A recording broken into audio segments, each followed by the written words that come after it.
Hello, this is John from caveofprogramming.com. In this tutorial we're going to start working on creating a simulated explosion effect.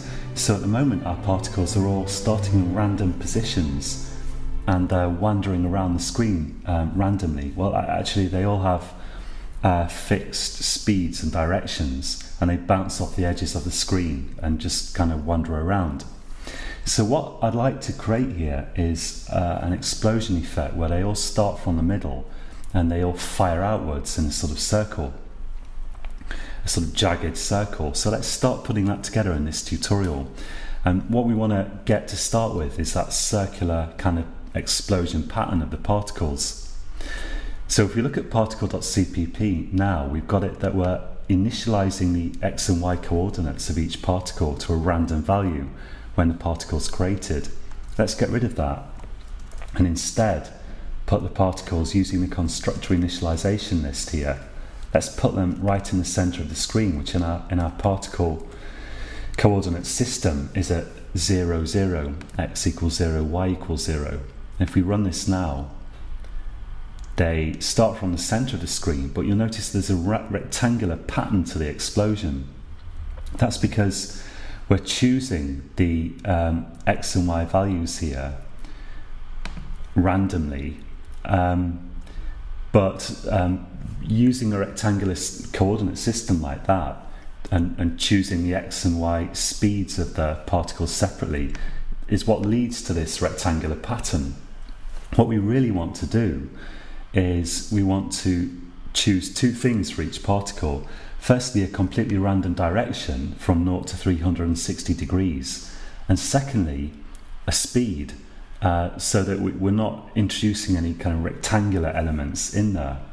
And if you've done any mathematics, you'll recognize this as basically changing from Cartesian coordinates, which we're using at the moment, to polar coordinates. But if you haven't done any mathematics, don't worry about that. Because the formulas that I'm going to show you, you don't really have to understand them unless you're going to do a lot of detailed graphics work. You can just use them. So instead of having an x speed and y speed for our particle, I'm going to go to particle.h here, get rid of those, and instead of those I'm going to have a double m underscore speed, which will just be how fast the particle is moving in whatever direction it's moving in, and a double m underscore direction, which will be the angle from 0 to 360 degrees that the particle moves in.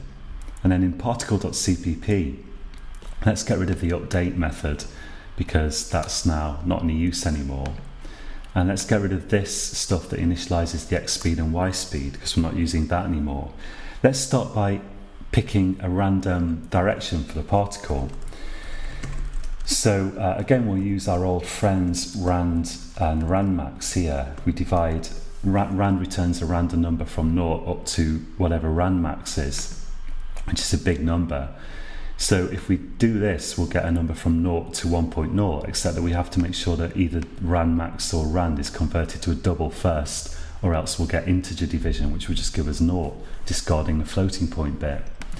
And in fact, in mathematics in general and in programming as well, angles are not measured using degrees but using radians, or some people say radians.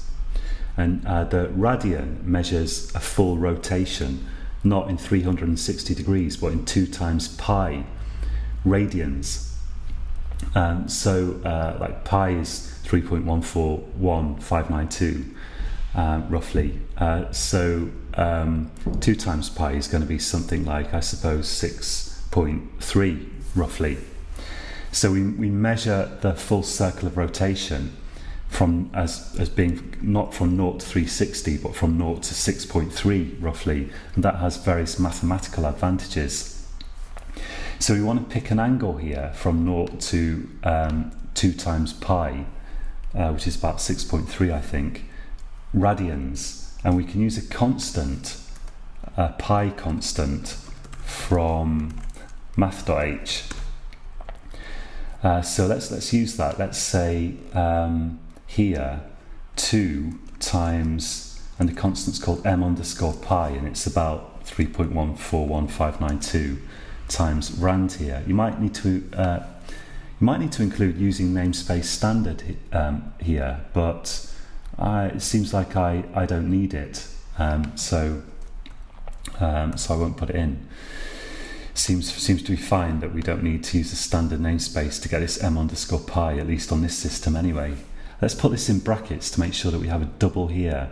We're dividing, the numerator is definitely a double before we divide by the integer denominator, because we have to have either the top bit, numerator, or the bottom bit of the fraction, denominator, as a double in order to make C++ do floating point division. This is choosing our angle, and then we're going to choose the speed. So m_speed,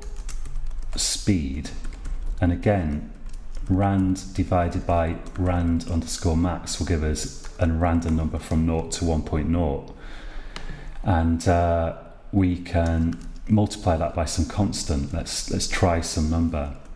So I'm just going to experiment with some number here, and again, it's floating point number, of course. It's very important. I tried different values. I just experimented with different values and found some that work for what I'm going to do here. So you can experiment too and see what results you get. So we've got the direction and speed, and in update now I can calculate how much to move the x and y coordinates by. Let's have a double let's call it, have a double x speed equals, and the formula here, which you'll recognize if you've done any mathematics, but if you haven't, don't worry, is if you've got a direction and a speed like this and you want to calculate a x speed and a y speed, the x speed is the speed times the cosine of the direction, and we're using cos and sine from math.h, and the y speed here is going to be m_speed times the sine of the m_direction. These are just functions that basically give us the right values projecting onto the x and y coordinates. So now we can add those on to m_x plus equals x speed and m_y plus equals y speed. Let's run this and see how it looks. So this is very, very slow. Let's quit it and let's make this constant smaller for the speed, so a bigger speed. Now it's quite fast actually. I want to slow it down a bit. We'll try that, and we'll also maybe have more particles. Let's go to swarm.h, and let's try 5,000 particles, which this computer at least can cope with. And if yours can't, you might want to stick with a lower number of particles, but this looks good on this computer at least. Go back to particle.cpp and let's run this. Now we've got an explosion, but it's beginning to look like an explosion, but you'll notice it's oval and not circular. So let's at least fix that in this tutorial. Now that the speed, by the way, at the moment it's going to depend on the speed of your system. The speed that these particles move at is just going to depend on how quickly this loop can iterate in main.cpp, and that's not desirable either. We'd like it to run at the same kind of speed on any system, so we need to fix that as well. But the last thing I'm going to fix in this tutorial is just to stop it looking oval. The reason it looks oval is because of we're taking the particle space and mapping it to screen space here in main.cpp, but the screen is wider than it is high, and because we're trying to fit that -1 to +1 on x and y kind of box neatly into the screen, and because the screen's wider than it is high, we end up with an oval. We've mapped the particle space in such a way that gives us this oval. The key to not having an oval there is to make sure that whatever the coordinate of the particle is, we always multiply it by the same value both for x and y. So the range of the particle, which is 2, that's from -1 to +1, is a range of 2. We then multiply it by half of the screen width, for example, to get a range of the screen width. But that gives us a different range for the width and height, because we're using the height to multiply the particle range of 2 from -1 to +1 to map that to the height. So let's change these so that instead of using screen height here, we're using screen width. Now this is a step in the right direction. So this means that the x and y range of the particle is going to be the same, but the explosion now starts from, it's not the center of the screen anymore, but you can see that it is circular because the range of it is the same in both the x and y directions. To fix that, we're going to have to rethink the height calculation a bit.